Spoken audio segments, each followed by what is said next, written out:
نبی علیہ السلام سے پہلے جتنے بھی نبی ہوئے ہیں اللہ نے یہی معاملہ کیا کہ قوم آئی، قوم کے اوپر اللہ نے اپنا نبی بھیجا، نبی بھیجنے کے بعد جب اللہ کا ڈر سنایا، جیسے فاتقوا اللہ واطیعون، کہ اللہ سے ڈرو اور میں اللہ کا رسول ہوں، میرا حکم مانو۔ جب قوم نے نہیں مانی اللہ اور اس کے رسول کی بات، تو اللہ کا یہ نظام رہا کہ اللہ پھر قوم کو غارت کرتا، اپنے عذاب میں گرفت کر لیا کرتا، جیسا نوح علیہ السلام کی قوم کو کیا۔ اور اس سورہ شعراء کے اندر تو اللہ کئی نبیوں کا تذکرہ کر رہا ہے۔ قوم عاد کے بارے میں بھی ان کو بھی یہی حال کہ اللہ نے جب اللہ کی نافرمانی کی، رسول کو نبی کو جھٹلایا، تو اللہ نے عذاب نازل کر دیا۔ یہ تو امت محمدیہ کا معاملہ ہے کہ جو اللہ نے چھوڑے ہوئے اب تک، ورنہ اب تک پتہ نہیں ہے ہم بھی کتنی مرتبہ پلٹی کھا چکی ہوتی، ہماری بستی زمین کتنی مرتبہ پلٹ دی گئی ہوتی۔ یہ تو نبی علیہ السلام کی دعاؤں کا معاملہ ہے، اور اللہ تبارک و تعالی نبی علیہ السلام کی محبت کا امت پر رہ گیا معاملہ کہ اللہ نبی علیہ السلام کی محبت کے صدقے سے ہم کو چھوڑ دیتا ہے، ورنہ اللہ نے ہم مسلمانوں پر جو چیزیں فرض کی ہیں، مسلمان تو انہیں بھی چھوڑ کر اپنے آپ کو بڑا فخر محسوس کرتا ہے۔ توحید مسلمان کی مکمل نہیں ہے، پھر بھی وہ اپنے آپ کو یہ سمجھتا ہے کہ میں مسلمان۔ نماز مسلمان چھوڑتا ہے، جبکہ قرآن الگ الگ معاملات میں اور الگ الگ جگہ پر قرآن کہتا ہے اس معاملے میں کہ دیکھو نماز نہ چھوڑنا اور مشرکوں میں نہ ہو جانا۔ اب ماہ رمضان کے روزے آنے والے ہیں، یہ ہر مسلمان پر فرض ہے، سوائے بیمار، اور بیمار بھی وہ جو شدید بیمار ہو، جس کے طبیب اچھے ڈاکٹر جو روزے کی اہمیت سمجھنے والے ہوں، وہ اسے انکار کرے تب مسلمان کے لیے ہے کہ وہ روزہ چھوڑ سکتا ہے۔ وہ طبیب جو روزوں کی اہمیت بھی جانتے ہو، یعنی وہ ڈاکٹر، اور روزہ تو فرض ہے جس طرح نماز فرض ہے۔ ہم جس طرح نماز چھوڑنے کے ہم بہانے لوگوں کو بتاتے ہیں کہ مجھے اپنے کاروبار سے وقت نہیں ملتا ہے، ویسے ہی ہمارے پاس بہانے ہوتے ہیں روزہ چھوڑنے کے۔ یہ تو فرض چیز ہے، اور اللہ کی اس پر بڑی سخت پکڑ ہے فرض کے اوپر۔ ان معاملات میں تو اللہ چھوڑنا ہی نہیں، کہ قرآن میں اللہ نے ان چیزوں کا تذکرہ کر دیا ہے پہلے۔ یہ تو اللہ اور بندے کے درمیان کا معاملہ ہے، اور اللہ تو وعدہ کرتا ہے کہ جب تم کبیرہ گناہوں سے بچو گے تو میں تمہارے چھوٹے گناہوں کو یوں ہی معاف کر دوں گا۔ لیکن ہم کبیرہ گناہی سے نہیں بچ رہے کہ صغیرہ گناہوں تو اللہ ہمیں کیسے معاف کرے گا؟ ہماری پکڑ تو پہلے کبیرہ گناہوں کے اندر ہو رہی ہے۔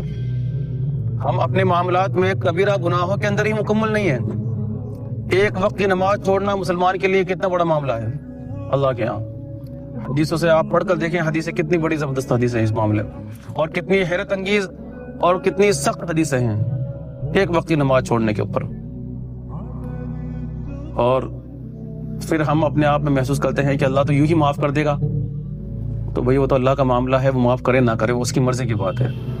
لیکن وہ اپنے معاملات میں سخت ہے، یہ قرآن کہتا ہے۔ یہ ہمارا معاملہ ہے کہ ہم سوچتے ہیں دنیاوی معاملات میں کہ جیسے ہم دنیا میں آج ہم جس طرح آزادی سے جی رہے ہیں، آزاد ہمیں کوئی کچھ کہنے والا نہیں ہے۔ ہم نماز نہیں پڑھے تب بھی کوئی عذاب نہیں، روزے چھوڑے تب بھی کوئی عذاب نہیں، اللہ کی نافرمانی کرتے رہے پھر بھی کوئی عذاب نہیں۔ تو ہم نے اپنی آگے والی زندگی بھی ہم نے اسی طرح سمجھ لی ہے کہ ہمارے ساتھ آگے بھی ایسا ہی معاملہ ہونا ہے کہ بس جس طرح ہمیں یہاں کوئی کچھ کہنے والا نہیں، وہاں آگے آخرت کے دن میں بھی ہمیں یوں ہی چھوڑ دیا جائے گا۔ تو آخرت کے معاملے کو اگر ہم قرآن اور حدیث کی روشنی میں دیکھیں تو وہاں تو معاملہ اتنا سخت آتا ہے کہ جب جہنم کی چنگاڑ کی آواز کانوں کو گونجے گی تو لوگ مارے دہشت کے، اس کی آواز کانوں میں پہنچنا ہوگا، لوگ دہشت کے مارے لرزتے ہوں گے۔ اور جہنم کا ایک معاملہ یہ بھی ہے کہ زنجیروں میں جکڑ کر جہنم کے ایک کونے کے اندر تمہیں پٹک دیا جائے گا عذاب کے لیے، اور اللہ کسے بخشے گا اور کسے نہیں یہ کوئی نہیں جانتا۔ لیکن پھر بھی انسان اتنی غفلت میں ہے کہ بس اللہ تو ایک چھوڑ دے گا۔ اللہ جس طرح آج اللہ نے ہمیں آج دنیا میں چھوڑے ہوئے ہیں کہ ہم نافرمانی کر رہے ہیں، تب بھی اب اللہ ہمیں روزی دے رہا ہے۔ نافرمانی کر رہے ہیں اس معاملے میں تو اللہ نے کہہ دیا ہے بالکل صاف، پر تمہیں ہی نہیں، میں تو سب کو دینے والا ہوں، جو مجھے نہیں مانتے ہیں میں ان کو بھی دوں گا۔ لیکن اس نے جو روئے زمین پر انسان کو بھیجا ہے، وہ ایک انسان کا اگر آپ سوچیں تو کوئی چیز گول گھومتی ہے، اس طرح ہمیں صرف روئے زمین کے اندر اللہ نے ایک چکر لگانے کے لیے بھیجا ہے۔ اب ہمارے یہ دنیا کا یہ چکر جنت کے لیے ہوتا ہے یا دوزخ کے لیے ہوتا ہے؟ کہ ہم یہاں اس چکر کے اندر، یہ دنیا کا جو چکر ہم یا پھیرا ایک لگا کر دنیا سے جائیں گے تو ہم جنت کما کر لے کے جاتے ہیں یا جہنم کما کر لے کے جاتے ہیں؟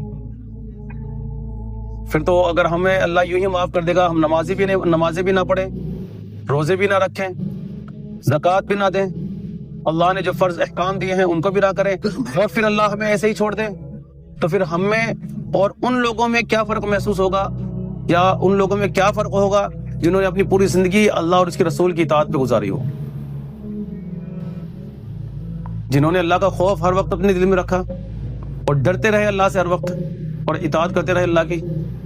پھر کیا ہونا ہے ان کے ساتھ اور ہمارے ساتھ میں کیا ہونا ہے؟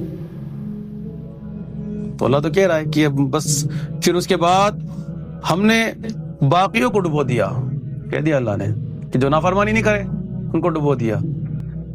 آج تو پھر بھی مسلمان غفلت کی اتنی اس حد تک محدود تک ہے کہ اتنی بڑی آبادی ہونے کے بعد بھی مسجد ویران ہے، اتنی آبادی ہونے کے بعد بھی مسجدوں میں تعداد گنی جائے مسلمانوں کی تو صرف مسلمان پہچانا جاتا ہے صرف کاغذات کے اندر، اعمالوں سے مسلمان کہاں پہچانا جاتا ہے؟ تو اللہ کے یہاں تو ہمارے نہ تو حسب چلنے ہیں، نہ نسب چلنا ہے، نہ ہماری شکل و صورت چلنی ہے، اور نہ ہی ہمارے کوئی ایسا کام جو دنیا سے تعلق رکھنے والا بڑے سے بڑا کام۔ اللہ کے یہاں پر صرف قدردانی ہے تو صرف اعمالوں کی قدردانی ہے اللہ کے، جیسا قرآن کہتا ہے کہ جو ایمان لائے، جنہوں نے نیک عمل کیے یا جنہوں نے پرہیزگاری والی زندگی گزاری، وہ لوگ فلاح اور کامیاب ہیں۔ اور الا ان اولیاء اللہ لا خوف علیہم ولا هم یحزنون، کوئی خوف و خطر نہیں۔